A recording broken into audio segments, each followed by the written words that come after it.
My name is Claire Brennan and I'm 29 years old. My sister's wedding was supposed to be the happiest day of the year.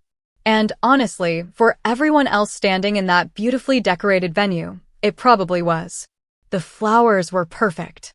The lighting was warm and golden.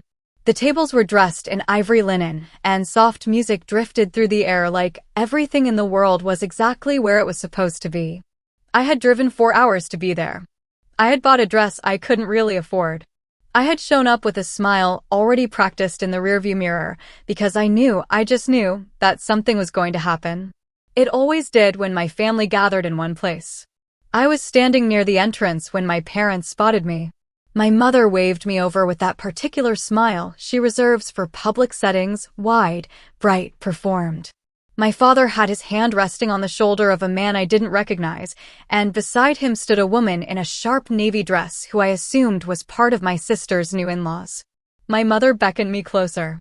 I walked over. I smoothed my dress. I smiled like I had been practicing.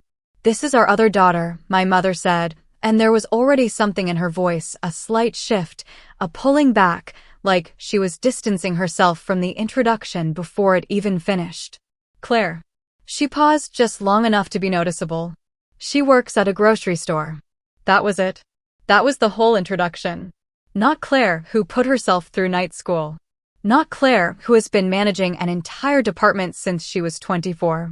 Not Claire, who drove 4 hours in heels to stand here and smile at strangers. Just, "She works at a grocery store." Said the way you'd mention a traffic jam. Said the way you'd describe something mildly inconvenient that you'd rather not talk about.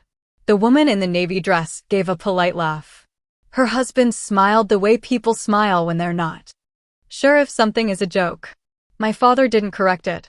He just nodded, like the introduction was complete, like I had been properly filed away under the category of not worth elaborating on. I felt the heat rise in my face, but I kept the smile. I had become very good at keeping the smile. I stepped back, found myself a glass of water near the side table, and stood there quietly, watching the room fill up around me. My sister floated past in her gown, beautiful and distracted, catching my eye just long enough to give me an apologetic look that told me she had heard it too, but wasn't going to say anything. That look, I had been collecting those looks from her my whole life. Sympathy wrapped in silence. The ceremony was lovely. I will say that honestly. When my sister walked down the aisle, I felt something real and warm in my chest, something completely untouched by what had happened at the entrance. I clapped. I teared up a little.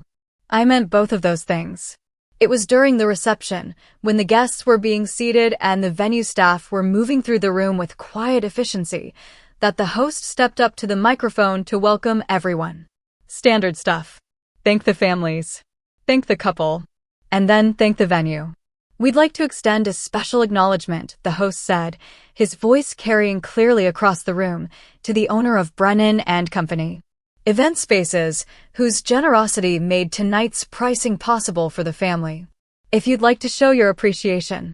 He looked down at his card. "Please join me in recognizing Claire Brennan." The room turned. My mother's glass stopped halfway to her mouth.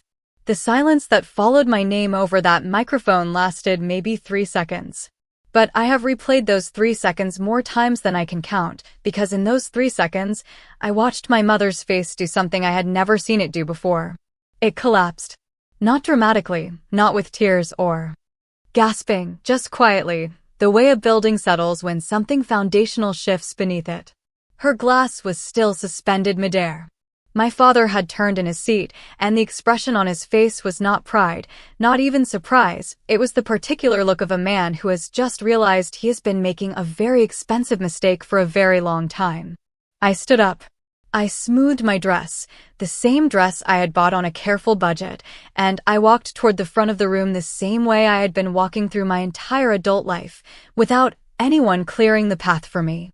The host extended his hand. I shook it. The applause in the room was warm and genuine, coming from people who had no idea about the conversation at the entrance, people who simply knew that the woman standing at the front had done something worth recognizing. It felt extraordinary specifically because it was ordinary. Just honest acknowledgement. Just my name said plainly, without apology, without the pause my mother always inserted before any sentence that included me.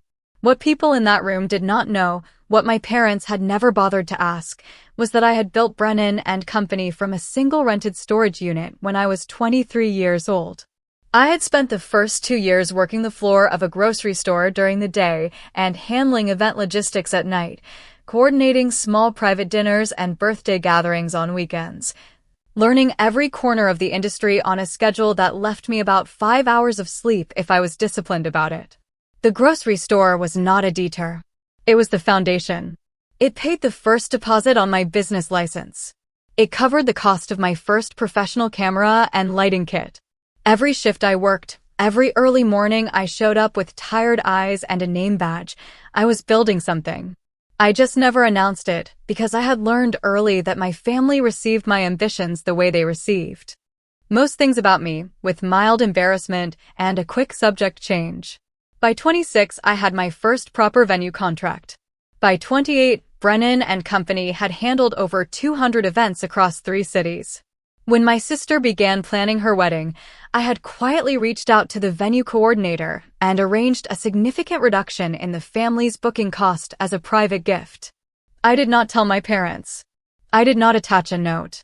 I simply handled it the way I had always handled things, without waiting for permission or acknowledgement or the particular brand of approval that had never once been offered to me freely. After the host released the microphone, I returned to my seat. My mother reached across the table and put her hand over mine. She didn't say anything at first. The woman in the navy dress was watching from across the room with an entirely different expression than the one she'd worn at the entrance. My father cleared his throat twice before any words came out, and when they did, they were insufficient. Something about not realizing, something about being proud, the kind of sentences that start too late and know it. I listened. I nodded. I did not perform forgiveness I hadn't yet located inside myself, but I did not close the door either. I simply sat there, in a dress I had bought carefully, at a wedding I had quietly helped make possible, and I let the moment be exactly what it was: proof that the life you build in silence eventually speaks at full volume. No one introduces me as the grocery store girl anymore. They don't get the chance. If this story moved something in you, if you have ever been underestimated by the people who were supposed to believe in you first, then you are exactly who this channel was built for. Subscribe right now. Every week we bring you real stories about real people who were written off and refused to stay written off. Hit that subscribe button and never miss one.